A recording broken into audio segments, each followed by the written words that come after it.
Well, extraordinary police work led to the capture of Ahmed Khan Rahami. Two random New Yorkers may have prevented the second device from detonating. Murray Weiss, columnist and criminal justice editor for DNA Info, is here with that story. Murray, I love this story. You tell it well. Lay it out for us. What happened on Saturday night? Well, here's the chronological story. At the outset, the terrorist suspect, he comes up 23rd Street with a couple of wheelies, these airline overhead bag kind of stuff. He leaves one of them in front of a dumpster or next to a dumpster on 23rd Street. And then he walks around 4 blocks to 27th Street and he leaves the second one there. Now, how is that all known? The police department recovered hours and hours of video from all different kinds of places. And they began to put it together to see who is where and what's where. Well, on 27th Street, they see 2 young men come walking down the street after the overhead luggage piece is left on the street. They see it, and it looks kind of new and nice, so they decide to take a look at it. They grab it, they actually pick it up, examine it, open it, and they find inside this dilapidated crock pot with tape and a cell phone to it. They put it in a white trash bag and just kind of dump it on the side of the road, and then they're seen walking the wheelie away and they take it.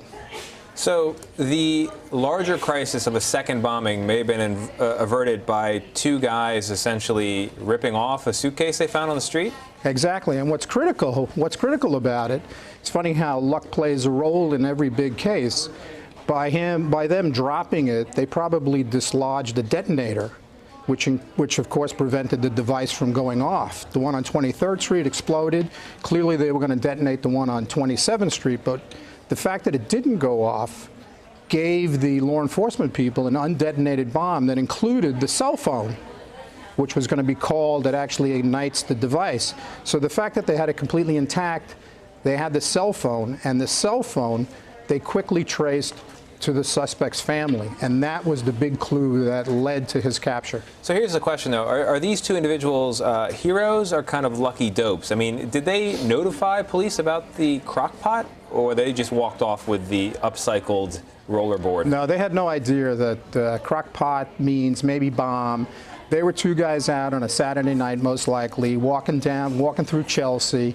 They saw something that was discarded that was relatively new, I guess, or they thought they could use it, and they took it. The police want to find them and talk to them just to make sure that they weren't part of the plot, but that's what it appears. There is another chapter to this, and also just a great detail really makes this a full-on New York story, New York area story. In New Jersey, the pipe bombs in a backpack, they were discovered by 2 other men. Tell us about that case. Well, this was near trains. This was near a train station, and they found like this sort of bag full of the bombs. And they, of course, unlike these people, they recognized, like, we've got bombs that happened. Now they found the little satchel with other ones, so they called the police, and the police came, and ultimately one of the devices exploded while the bomb squad was dealing with it. I love that particular aspect of the story because here we have 2 individuals. They're described as homeless. At the very least, they're vagrant, they're destitute, they're looking for food, they're looking for money, they're looking for anything in the trash late at night. And they end up saving the lives, most likely, of anyone who would have been on that platform. And those people on the platform, of course, are probably looking right past those same homeless people during the day. And yet they did this incredibly generous and surprisingly patriotic thing. Don't you think? Yeah, no, totally. I think, it's a great happenstance that 2 people who were in need actually provided the kind of public service that most people wouldn't think that they're capable of and nobody would pay attention to. Actually, they were a bit of the opposite of the guys in New York who were out on Saturday night. So, I mean, we live in the age when that kind of good deed is typically highlighted. There are GoFundMe pages. There are other kinds of just sort of drives to support people like that. Do we know anything about the 2 gentlemen in Elizabeth, New Jersey, their names, what their issues are, and are they getting help in any way? Well, I'm not aware that anybody is giving them help at this time. I'm not familiar with whether there's a GoFund creation for them. Which is like a big digital Shake Me cup that says, please change here. Well, that would be really nice if they got them. But I do know that the authorities in New York are looking for the 2 guys. And they're probably going to put out their pictures who took the little suitcase with them and left the bomb behind. It's unbelievable. It's like something out of Coming to America. But, you know, you hear that two wrongs don't make a right, but in this case, two wrongs, ended up with a right, you know? The attempted bombing, the theft, put those together, and you end up with safety as the end result. Murray Weiss from DNA Info, thank you very much. It's a great story. Appreciate it. Pleasure to be here. Quick addendum to that story. If you didn't catch it, the bomb on the train tracks in Elizabeth, New Jersey, it was discovered late at night by two men described as homeless. They were scavenging or rummaging in the trash when they found this backpack, and they reported it to police, most likely averting a much larger crisis had that bomb gone off at rush hour the next morning.